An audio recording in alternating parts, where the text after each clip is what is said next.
17 guys right now. Come.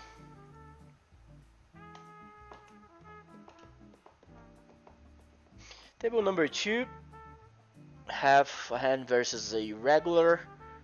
King 3-3 with pocket 10s.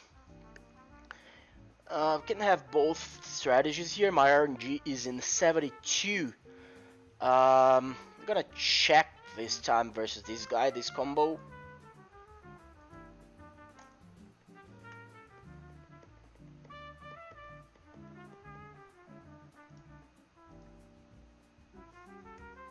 I have here my poker stars. Caneca. Don't know how to say that in English. For real.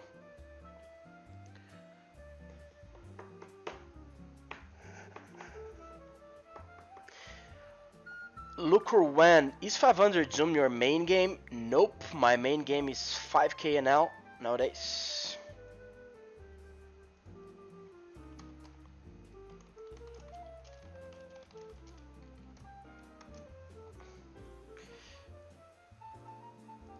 Just checking down, no stress. Here against the same rack. This guy looks very wide in the hands that I have on him, that you guys don't. I'm gonna bet again, gonna bet again, gonna bet again.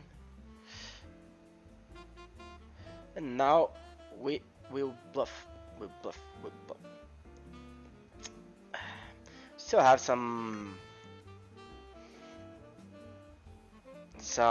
fold equity, and with this combo I think it's fine too. I mean, the ace high is very non-standard that a rack will fold an ace, but it's not the only combo that he have. Here I 3-bet pre-flop versus the regular here. Regular from Brazil. Don't know this guy. I bet 10% on the flop, check on the turn. I think I can go polarize on the river in this combo.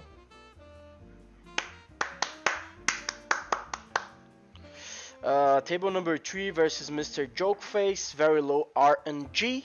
I think we can go 50% with this combo.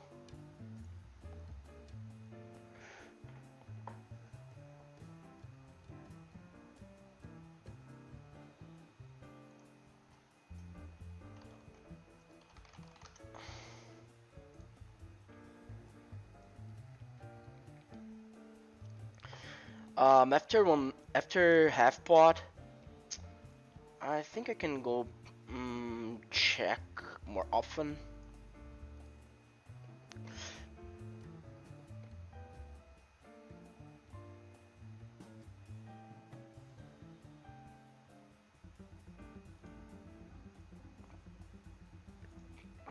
Do you guys, hey zinhao, do you play GG's 5k now? And what's your name there? My name is Tribeto Jamaica there. Just folding here. Table number 1 just folding again as well on this type of board. What's your name there? Is Tribeto Jamaica.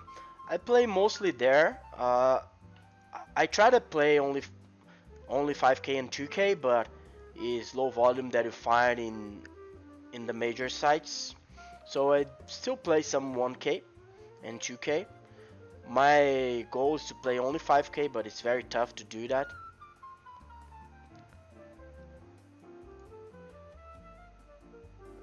Zinhão, Lisandro here from Argentina. Mateus, vamos.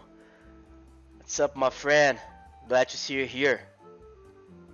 Do you guys still use G-Solver over PO? If so, what accuracy do you solve it down to, since it doesn't converge as fast as PO? Actually, it converges even faster than PO. It depends on the spot. We do a lot of tests first to see. I'm gonna flat this one versus apparently a tight recreational. I'm gonna 3-bet here versus Yusuf Ahmed.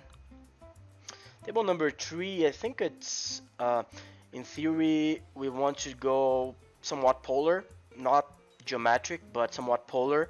In practice, I'm gonna be a little bit smaller, because I think it's good exploitatively speaking, with this type of hand. So talking about G solver and PO, we test a lot those the spots, and I think I can bet 1/3 now. And we do, it depends on the spot, but it's mainly 0.1 to be very accurate. Boazinhão, sou seu fã, cara. Sigo seus vídeos no YouTube. Grande consideração por você. Grande abraço de Portugal. Valeu, Ivy. Hi, Zinhão. Can you tell what's your one soft flop and one at showdown? Dude, if I tell you that I don't know, I'm not gonna be lying. I think it's something around, for what I remember, it's like 52 in a soft flop and 51 one at showdown versus my friend Max. This is not the Max from BrPC. This is another guy from Brazil. He's a friend of us. For betting pocket aces.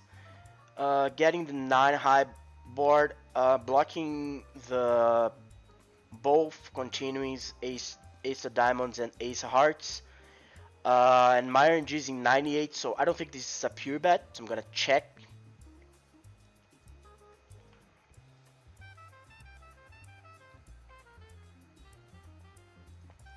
We have 54 guys on the stream, thanks for that.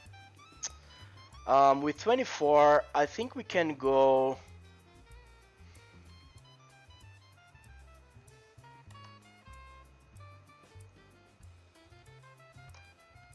small. Don't think it's a pure check. Amor, vem cá, por favor. And now, with low RNG, I think the gem is the best. I block folds, and I extract value from pocket 10s plus. I don't think he will have substantial amount of 9x and 7x. Amor, vem cá um pouquinho. Esquenta meu café, vida. Pô, tá gelado esse negócio. Esquenta pra mim. Obrigado, amor. Table number 1, I see bet 1/3 versus Youssef. I think that's fine in this board. I think we can go with the second barrel. Fold it.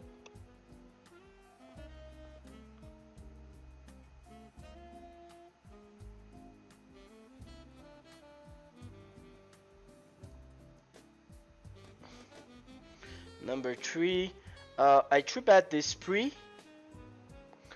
I think we can go.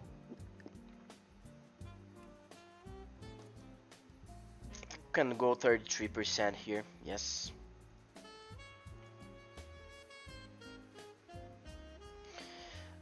Table number 2 versus Youssef Ahmed Goodrag. I'll go with. I'm gonna go with the 3E bet sizing. Versus Demon Doink, I bet polar here and he donked here. I think this is very bad. Very bad to donk this turn. He could donk 7 or 9, but not a 5. I'm gonna raise him. So I open, hip flat, I see bet 1/3 and he donked. I see bet 75 and he donked. I think it's very bad play.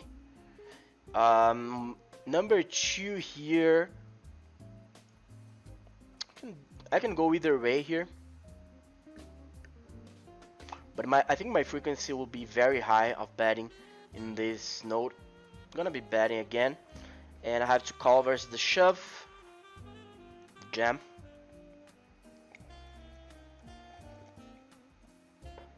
Obrigado, minha vida. Table number 3, we have a cold 4-bet pot. Flatting versus Joker face. Rag from Germany? Don't say, yeah, you guys don't see it, but yeah, he's from Germany. I think he could go even smaller than that. Here's just an easy fold. How can we have 15 BBs on Iggy? Iggy, you mean ignition? I'm not playing ignition. I don't know what you're talking about. If how we can start tables with 15 bigs. I don't play there anymore because Brazilians can't play high stakes there. What's up, Zinhao? Good luck. Thanks, bros. Buying's month is a goal achievable, doable. Nope, because variance is way bigger than that. So only if you play like 500k hands on a month that is not doable at all. But like if you play like 50k hands, 100k hands, you might be break even being very good. You might lose. If you're even being very good, you can lose in 100k hands for sure. So it's not doable. What do you do if the correct explo size isn't the best GTO size? Do you use different size for bluffs and value, or build a whole strategy around the explo size? It's a very general question, you know.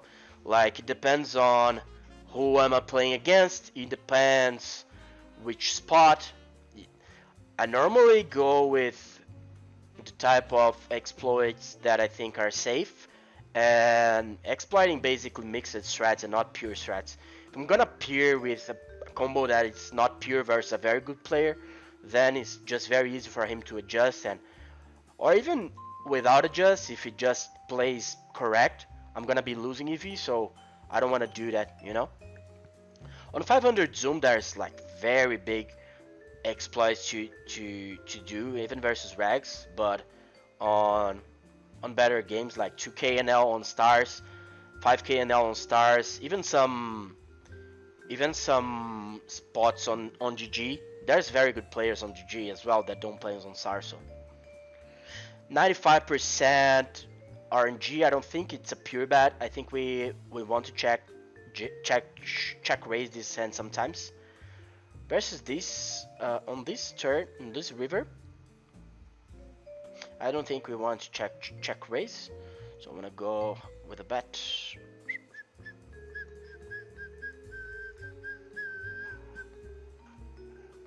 Are you still on that high stakes downswing? Yes, but I'm losing. I'm winning a bunch this last month, so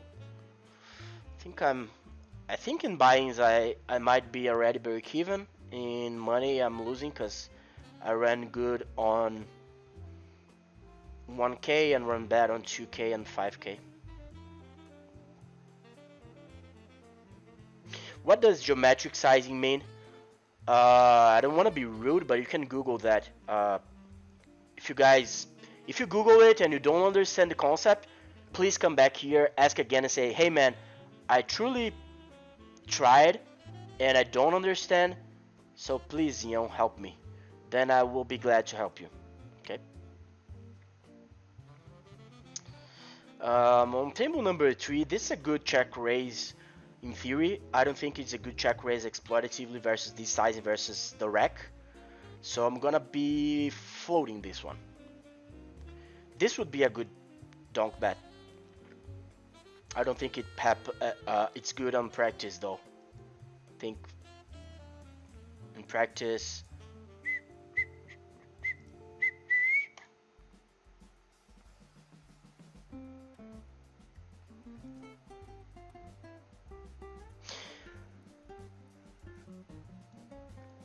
yo, good luck. Snake Bright. Thanks, man. Thanks a lot, bro. Haven't heard this term before. I'm gonna talk about that, Ili, even though I think you can have a good time Googling. Geometric, there's a good video on Run It Once by Mr. King Young about that. It's basically a concept that was shown on a book called Mathematics of Poker. You can see solver going with this concept that is a spot that have very good polarization, like toy games for sure would have it. On toy games you could see even better because there's no equities available, but even in in games that have equities going on, a spot that have good polarization, normally you want to put your money geometrically,